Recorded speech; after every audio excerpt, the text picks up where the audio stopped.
Saudações a todos, sejam bem-vindos ao Palavra Diária. Hoje vamos conversar sobre a segunda carta de Pedro. Quem escreve aqui é Simão Pedro, né? Ele se apresenta logo de cara, servo e apóstolo de Jesus Cristo. E é interessante notar, assim, uma diferença da primeira carta. Sim.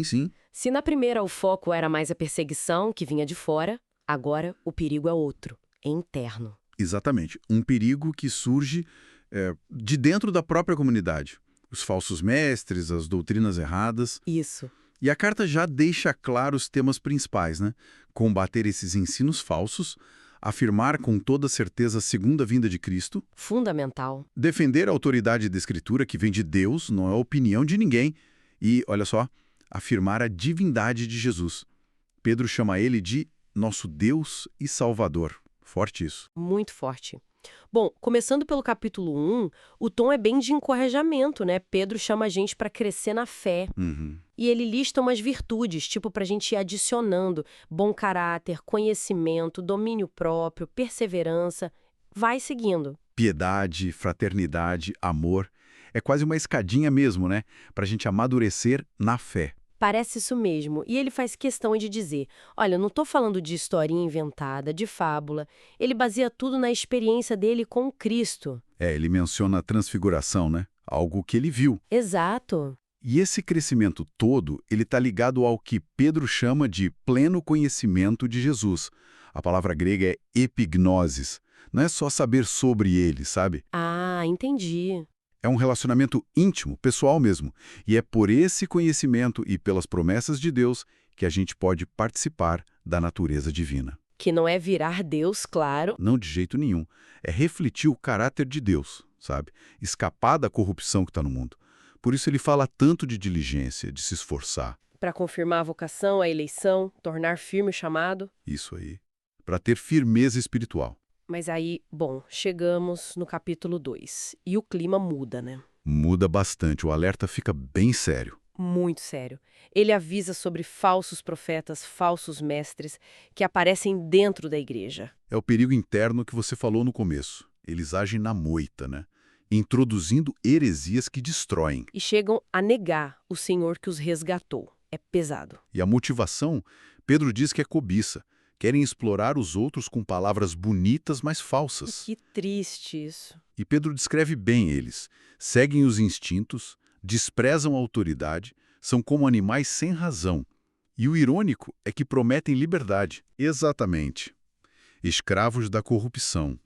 Para mostrar que Deus não deixa barato. Ele lembra de julgamentos antigos. Ah, sim. Os anjos caídos. O dilúvio, com Noé sendo salvo, Sodoma e Gomorra e Ló escapando. Para que esses exemplos? Para mostrar duas coisas. Primeiro, que Deus sabe como julgar quem faz o mal. E segundo, que ele também sabe como livrar quem é justo. Faz sentido. E no final do capítulo, ele usa umas imagens assim bem chocantes, né? Para falar de quem conheceu a verdade, mas voltou para o pecado. Aquelas do cão e da porca? Essas mesmas. O cão volta ao seu vômito e a porca lavada volta a rolar na lama.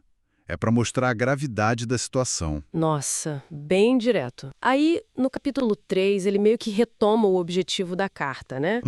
Ele diz que está escrevendo para avivar a memória, para lembrar das palavras dos profetas e do mandamento de Cristo, que os apóstolos ensinaram. E ele já prevê que vai ter gente zombando, os zombadores dos últimos dias. Sim, aqueles que perguntam com deboche, cadê a promessa da vinda dele? E Pedro diz que essa zombaria vem de uma ignorância de propósito, né? Esquecem de como Deus agiu antes. Esquecem da criação, do dilúvio. Querem ignorar o poder de Deus na história. Mas aí Pedro explica a questão do tempo de Deus. Aquilo de um dia como 1000 anos. Isso. Um dia para o Senhor é como 1000 anos, e 1000 anos como um dia. A demora, na nossa visão, não é que Deus falhou. É paciência. É paciência dele. Ele quer que todo mundo se arrependa. Mas o dia do Senhor, esse vai chegar. E vai ser de repente, né? Como ladrão. Exatamente. Inesperado, e Pedro descreve uma coisa cósmica, né? Céus se desfazendo, elementos derretendo, a terra sendo exposta para o julgamento. Uau. Diante disso tudo, qual é o chamado? Viver em santidade e piedade. Esperar e até apressar pelo nosso modo de viver a vinda desse dia, na esperança dos novos céus e nova terra onde a justiça mora. Lindo isso. E é interessante que ele até menciona Paulo. Reconhece os escritos dele, diz que às vezes são difíceis de entender, É verdade, tem umas partes complexas. mas que confirmam essas verdades. E alerta para não distorcerem o que Paulo escreveu, assim como fazem com outras escrituras. E o chamado final? Volta para o começo, né? Crescer.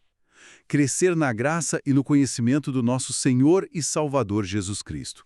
É um ciclo. É. Conhecemos assim então a segunda carta de Pedro. Que ensino lindo. Convidamos, se inscreva no canal, compartilhe essa mensagem e vamos firmes na leitura bíblica. Deus abençoe grandemente a todos.